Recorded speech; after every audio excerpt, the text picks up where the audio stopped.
L'anticiclone delle Azzorre svolgerà ancora per le prossime 48 ore il proprio compito egregiamente, ci protegge dai sistemi perturbati, quindi anche questo fine settimana autunnale è all'insegna del tempo stabile. Un cielo in prevalenza sereno, certo la mattina un po' di velatura del cielo, ma poi il sole risplenderà.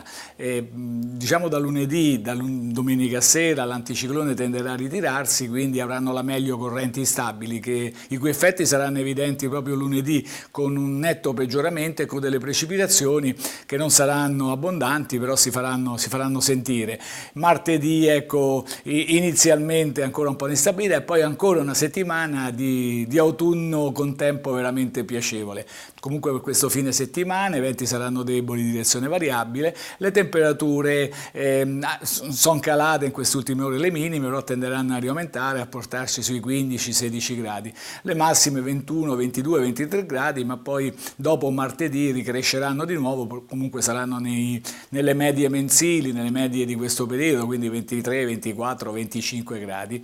L'Alta Adriatica è previsto poco mosso, quasi calmo. È tutto.